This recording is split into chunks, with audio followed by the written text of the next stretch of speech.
have Joe Sakacs and Fire Chief Powers. And then afterwards we'll have refreshments, okay? Okay. Thank you. You're welcome. Thank you, Jerry, and thank you for all the kind, good work you do here. Okay, hi, good afternoon, everyone. This is my, I'd like to have a couple informative meetings a year to let everybody know what's going on in our beautiful city, here at our beautiful park. We have Chief Powers. He is our fire chief. He is going to be our guest speaker today. I'm going to introduce him up in a minute, and then after he speaks, I will speak, and then if you guys have any questions, we're going to go over, I just want to let everybody know about Kimball. If you had any issues with Kimball, I have spoken with the operations manager. He has just been transferred from Canton to here. He understands what's been going on, I guess the structure and the way things were organized, he wasn't happy with. He promises to deliver us a quality service, so we could talk more on that. And a few things I just want to go over and let you guys know what's going on. So right now, without further ado, I'm going to introduce our Fire Chief Powers, and he's going to come up and tell you guys what's going on in the fire department. Thank you.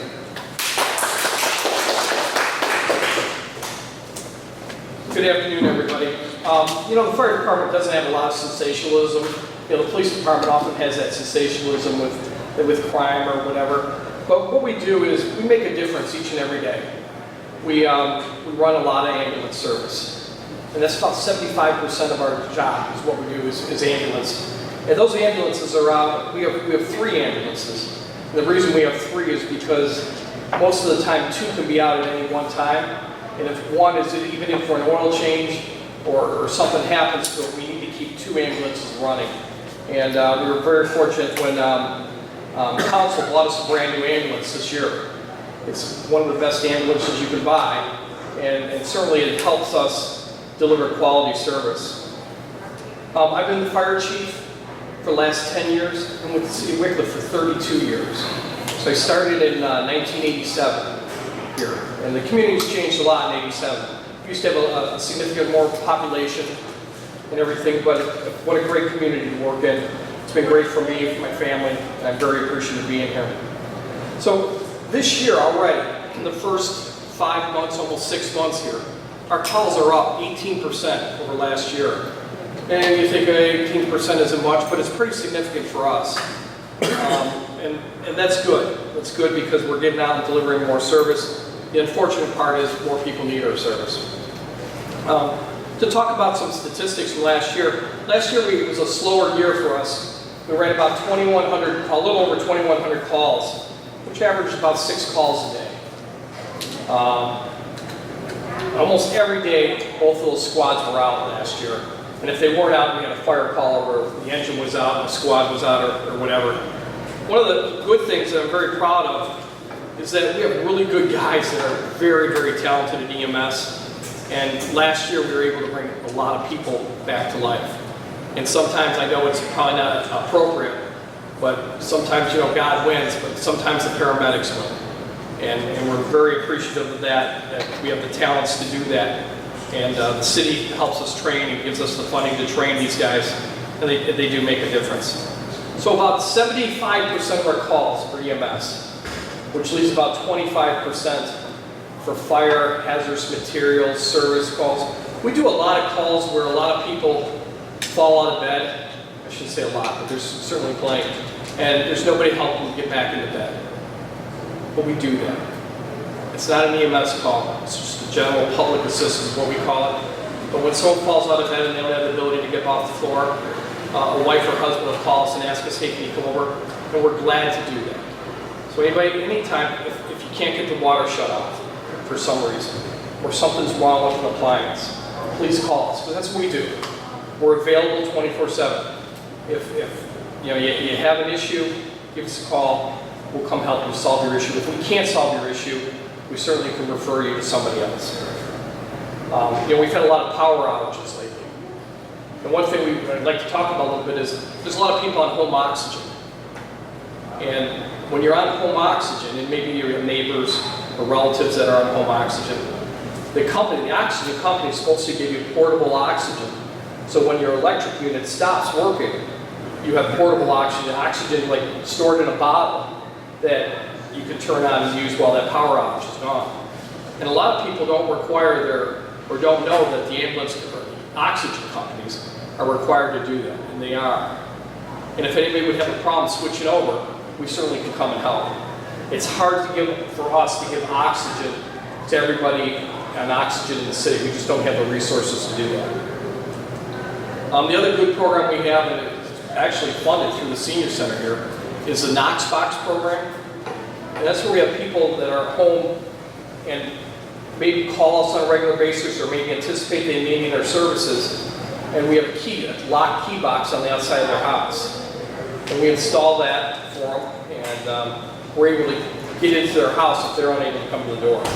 And quite often, if someone's home alone and they're sick, maybe they push a button on their chest, or one of those pendant things, or maybe they have a phone available to them, but they can't get to the door to unlock the door, or we have keys on the outside of the building that we can go and help them. We require all commercial businesses to have those in the city, but right now I think we have about 400 of those in the city. And there's only one key, actually we have about 5 keys on various equipment, there's only one key that fits that. So like if the fire department came from Wickliffe, they couldn't open it, and we have them on our trucks, but they're locked into our trucks. The guys have to push a specific code to get them out of our trucks. Very secure thing. And if anybody would want something like that, certainly we can make that happen. Last year, our average response time, from the time you call to the time we get to your door, was 3 minutes and 54 seconds. That's why we have such high success on EMS calls, because we get there fast. It's interesting. Joe, what ward are you in? 3. Ward 3. Ward 3 had 467 EMS calls last year, which seems high, but it was one of the lower ones of all the wards. So obviously Ward 3 must be a little healthier, maybe, perhaps, or maybe just something wasn't worked out for it. We go to 4 hospitals, and we're very pleased to go to Lake West, Richmond Heights, Hillcrest, and Euclid, and all those hospitals treat us well. Occasionally, if a small child is hurt and needs rainbows down at University Hospitals downtown, we'll take there if it's a significant injury. We don't like to go to any other hospitals because the farther out we get, the less service we can provide to the community. And every one of those 4 hospitals is more than capable of handling any type of emergencies. A lot of people believe that when you go to the hospital, you want to go to the hospital where my doctor's at. And for instance, Hillcrest has a huge doctor's complex up there. And believe it or not, a lot of people are perhaps naive and they think that their doctor is going to come out of the office and go down to the ER and see them. That never happens. It just doesn't happen that way. So when you have to go to the emergency room, any emergency room will work for you. Now in some instances, some insurances are only recognized by maybe the clinic or UH or West, or they're not recognized at all. They can go to any hospital. But a lot of people are under the misconception that I have to go where my doctor is, and that's simply not true. I'd like to talk about our staffing. So right now we have 21 career firefighters, and we have about 18 part-time firefighters. In 1979, 40 years ago, we had more firefighters than we do today. In 1979, we ran 600 calls. Now we're going to hit 2,400 calls this year, and we're doing with less firefighters, which is not too good. But we're making it work.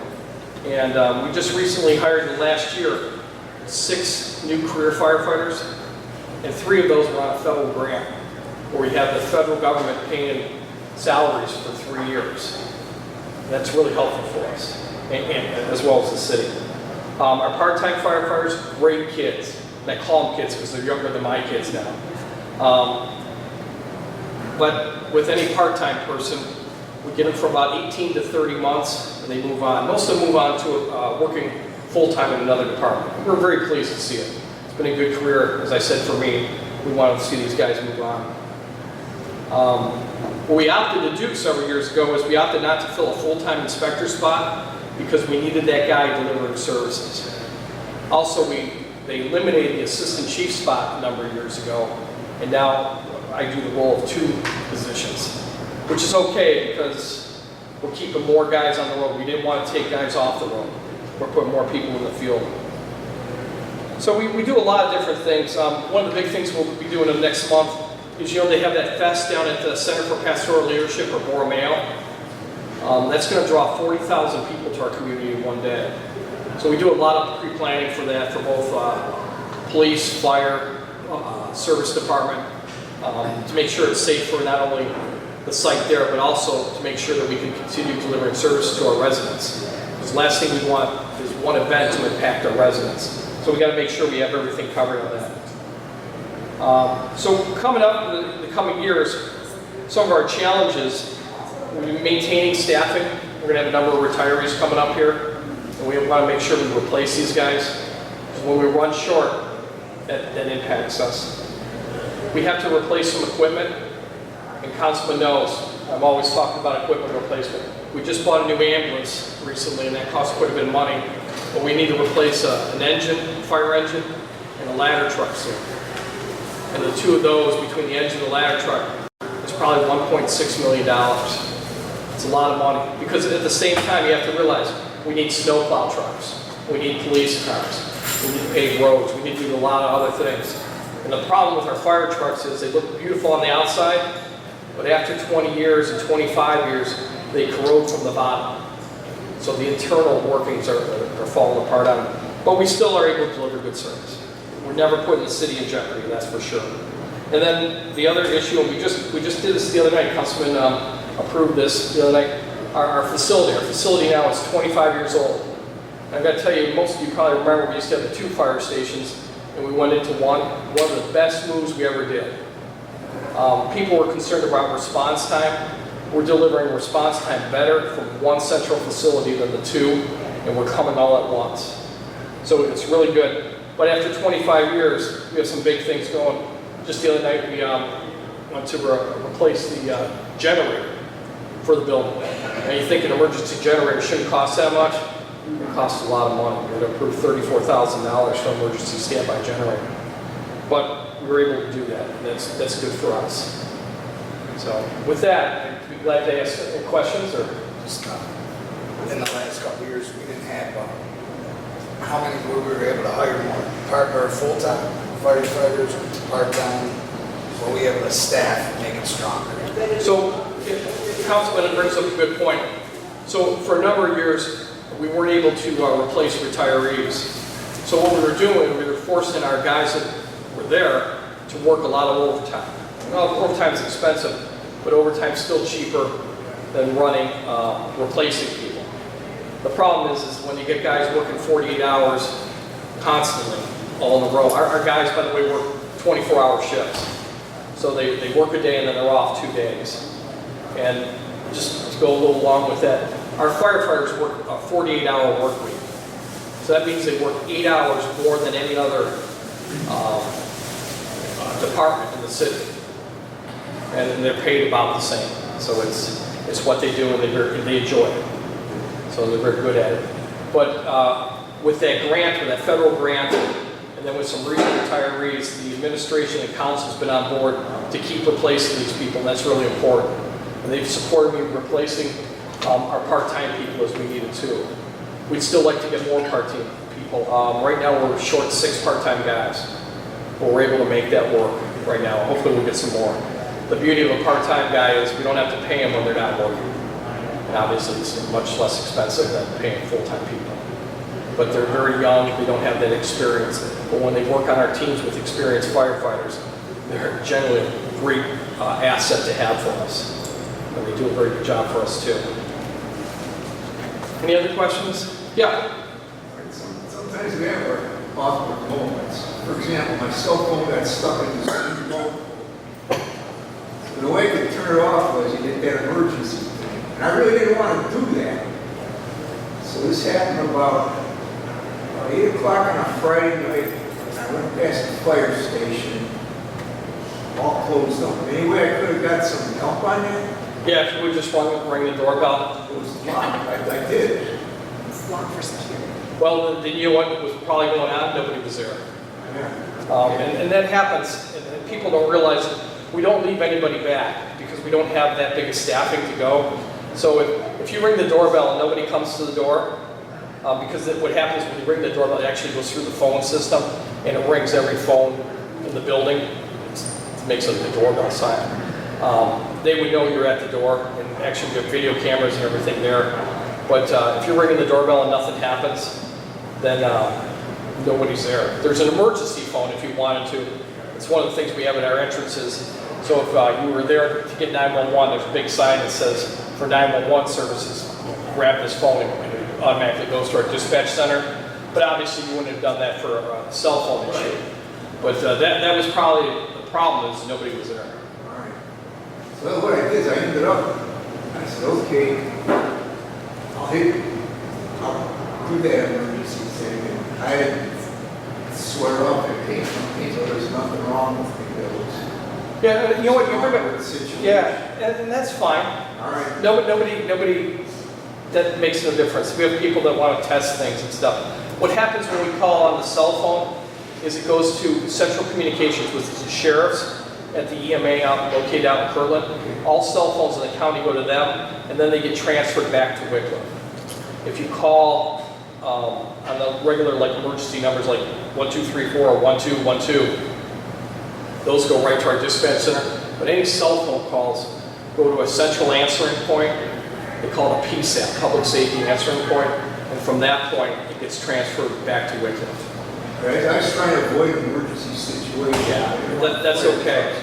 Never worry about calling our dispatchers or anybody. They realize things like this happen all the time. Okay. And a lot of people think, oh, you know, it's like if we stop by at somebody's house and help them out with picking somebody off the floor, they say, oh, we're so sorry to call you. Never be sorry to call us. It's our job. We're here to help. We just don't do fire. We just don't do EMS. We're here to deliver a service. So if you ever need help with something, just call us. We're glad to help you. Okay, I have a question for you. Sure. I have one of these emergency things, Mhm. okay? One time I was on the senior bus and I accidentally fell, okay? And I accidentally hit my elbow, all right? So when I got off the bus and when I went home, this thing went off, asking me if I was all right. Okay? But what I'm saying is, what would I do in a situation if I Well, if you lose my elbow,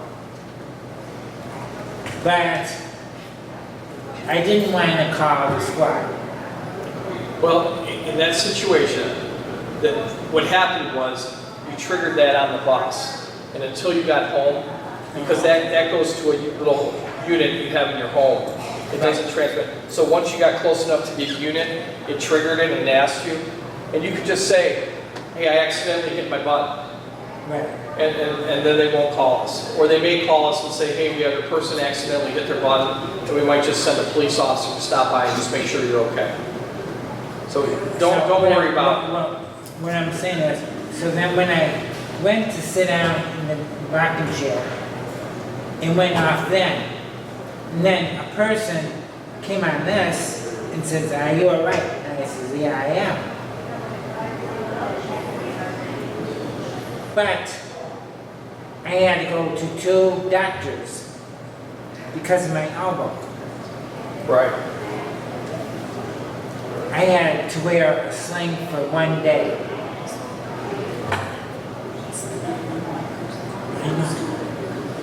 So anytime people have these pendants that activate, we'll send somebody. And often we get false calls on these. Just somebody accidentally hits it.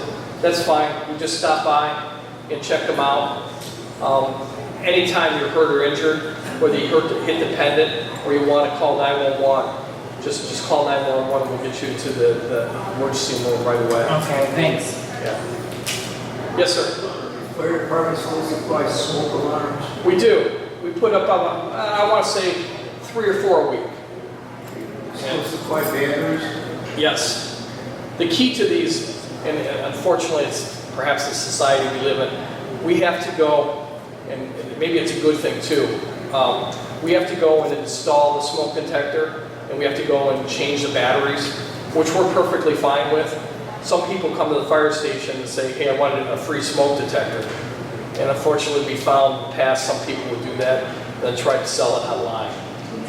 And what a terrible thing. But that's okay, because when we go and install it, we can make sure it's installed properly. We can test it.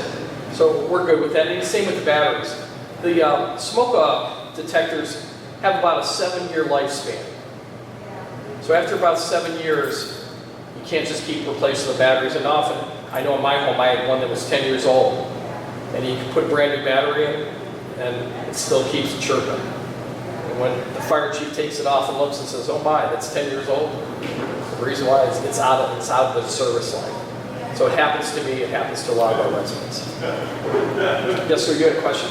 You don't go down to the VA hospital, do you? No, we don't. What typically would happen would be you would go to an ER, you evaluate it, and then they would transfer you down. And we'd love to do that, but you realize how far that is. And I wish we had a solution to that. If we had better staffing, we probably could do that, but we don't do it right now.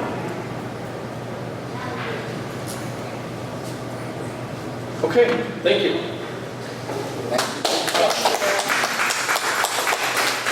Thank you to Fire Chief Powers for taking the time out to come, to tell everybody what's going on. And I do want to thank Nick Sapolo here with Studio 23. He is videoing this, so a lot of people couldn't make today's meeting. Once it's ready, it will be posted on my Facebook, Joe Sakacs, Councilman Ward 3. For anyone who can, even if you're not in my ward, if you like that Councilman Ward 3, Joe Sakacs Facebook page, I try to put alerts up as they go. It's not the easiest if something happens to notify the whole city.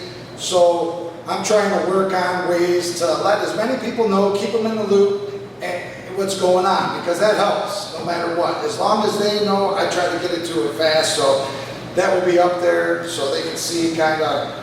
I try to give an outlet for people to hear what's going on. Just because people can't make council meetings doesn't mean they don't care. It's just they don't have the time, and I understand that. So he also records the council meetings and puts them, just the council meetings, not the committee meetings and stuff. And then that's available on YouTube to watch. This way you guys can watch it from the comfortability of your home. All right, so to go through a couple things. So I mentioned Kimball, so there was issues with drivers. They have hired 9 drivers, and they are training, have like 4 more to train. So that's why you experience some delays. And whenever there's issues with debris, contact me, and I will contact him. This way we can take out the middleman, and we can kind of get to the bottom of it, because I went and drove around last week to make sure everything was good, and there was just one street that had some debris, so I let him know, and he said he was on top of that. So we pay for garbage, and we want a quality service, but sometimes things happen, and that's why the delays came on the yard waste. And one side of the street was, they took the garbage, but the other side they didn't. So when things like that happen, contact me through my numbers out there if you Google it, or on the city website, or there's ways, and then I will try to get to the bottom of it. Whenever there's a power outage or something like that, the best thing to do is not call 911. A lot of 911 calls happen, and they have a lot of things going on with the police department, and so call the First Energy. There's a number out there, and I will be putting a number on my council page for if something like that happens.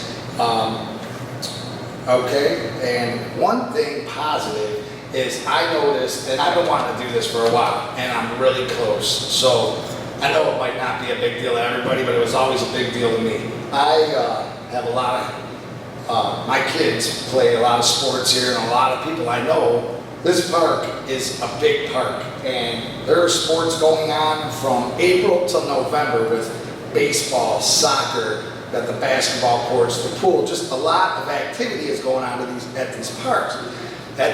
So I've noticed at the littler parks in Willoughby, Willowick, Menor, the smaller parks, every park has a concession stand, and I've always been bothered that Gindra did not have a concession stand. So I went to the mayor, we started talking, and I believe one for minimal cost is gonna be built in the fall, and then next year, they're gonna build it in-house with the service department. We went to the school because the school wanted a gator to be here so they could drag the fields. And they didn't want to pay overtime to the service department to bring a gator back and forth. So they're gonna give half the money and to build this, so it's minimal cost, and it's not gonna lose money. And whoever, whether a baseball league rents it out or however it's done, it's just an amenity for the folks who come straight from work to go to their kid's game and didn't have a chance to get dinner. This will give them a snack option, and just something I've always wanted to see at this park because it's huge and it's beautiful, and so that hopefully is coming very soon. I don't want to count my chicken before they hatch. Upcoming events that are coming, we have the second annual Christmas in July 5K that is held here, and 25% of the proceeds go to Helping Hands and the rest go to park projects. And we also have Rock the Mansion on July 13th, the second annual Rock the Mansion. These are great events that bring the community together.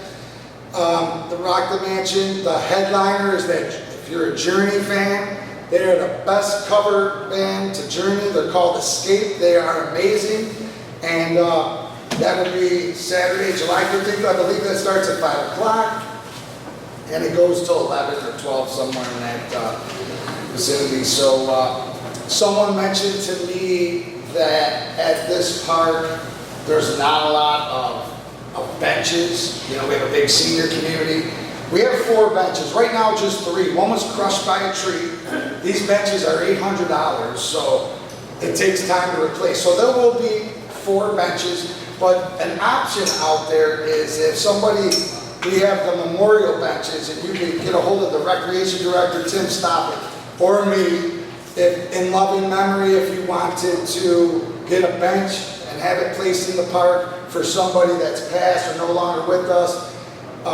Those range between $400 and $1,200, but that could be an option. I just wanted to put that out there.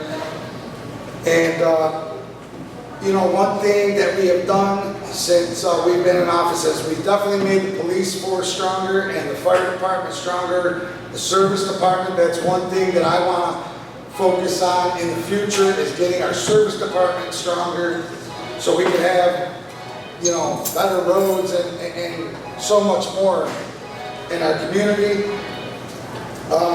I know some asked about Ponderosa land. Right now it's kind of in, they're trying to negotiate to see all the property, but they're trying to build townhomes there. Nice, I believe, don't quote me, but between 120,000, 150,000, somewhere in that area. So that will bring more residents in, but right now they're working on agreement for more property, and hopefully that will solidify in the future. And just trying to go over, I'm going to answer some questions and trying to get everything that's going on. But I kind of just to let you guys know that's what my focuses are. I'm trying to get done where everybody at council is kind of on the same page, and we're all in it to better our community and make things better for us. My grandfather, I say this 100 times, but my grandfather graduated from Wickliffe in 1929, and I want my grandkids, to graduate from Wickliffe and stay here. I love this city more than anything, so I let people know if there's anything I can do to help, please don't hesitate to get a hold of me, call. Facebook, not everybody's on Facebook, but there's more people on it now than ever. So, any questions? Hand it out to the audience. Yes, dear. Is it in, just curious, paying for about like redoing the track that goes around the park out back, like repaving it or anything? I will, I don't know that short-term answer, but I will find that out. And I don't know if you, I'm gonna give you my number before you leave, and this way I'll find it out. I don't know if that's in place. I haven't heard anything about, usually when something like that, it comes up, they let us know, the service department will say, hey, it's starting to deteriorate or whatever, we're gonna have to start thinking about replacing it, but there's so many things that we have to concentrate on and start get rolling. So, but I'll let you know if that's in the future, absolutely. Anybody else? Yes, dear. I play bocce in the bocce courts, and I was wondering, how can we keep the kids from playing in there and riding their bicycles through it and all this other stuff? Good question. Well, I know if we see something, we'll tell them, but if we're not here, we can't see that. I don't know if is there a sign? Yes, and Tip Stop is offered to have service make some more, and that just happened the other day, but they don't listen to the sign that's out there now. Yeah, when I was a kid, I really didn't listen to signs. I don't. But definitely call the police department if it's something, and if there's times where you ask somebody to do something and they don't do it. Yes, please call the police department. And this is the first year they are charging for pavilion rental to draw some more income into our recreation department. If people rent a pavilion now and they pay for it, I believe it's $40, I'm not sure, they get a permit. Well, what happened last weekend, is there was a family, non-residents, that got to that pavilion early in the morning. They didn't have a permit, and the family came with the permit, and that other family refused to leave, saying, we were here first. It's going to say on the bottom of the permit, please call the police if something like that happens again. You pay for the permit, that pavilion is yours for however many hours or the day. And I just wanted to put that out there because that was a question on We Love Wickliffe, and I try to answer as many questions before things spiral. Sometimes, things get negative, and I want to avoid that. But yeah, so hopefully more signs work, but if not, then to call the police department. They always say, here's another thing I forgot, I glanced over. The one thing that I take pride in doing in the city is trying to shut down the drug dealers. There are 25 houses in Wickliffe that the police and detectives are focused on. And, we have how many? 5,500 houses in Wickliffe. 25, still 25 more than we would like. I'm working hard to, a lot of people don't like retaliation, so they don't want to call the police. So I urge them, call me, license plates, times that you see the cars coming in. And I'm proud to say, I believe 2 in my ward have been shut down and taken care of by, it doesn't happen overnight. Like if you call, we have a drug dealer, we want them shut down. It kind of doesn't work like that. They need to build a case, they need the evidence, so they don't want to go in and all that happens is a slap on the wrist. They want to build a case so that when they go in, they're done and it's shut down. So this instance on Regent, it took about a year, but it finally happened. And that resident who we worked together, she let the detective know about another house. They were able to hit both houses and it paid off. And she was so happy because, it's constantly, it starts between 1 in the morning and 4:30 in the morning. So most residents are sleeping, they don't even know what's going on. But there was an instance on that street where a known drug house, there was ladies going in there with toddlers. And until you have, it breaks your heart, but until you have the evidence to stop it, but it's more and more, so just keep eyes open. If you see cars, if there's a house you know of, just keep getting the times. Our detective bureau is phenomenal. They are very diligent on going after cases. They don't wait till something pops on their desk. They go after it, they try to nip it in the bud.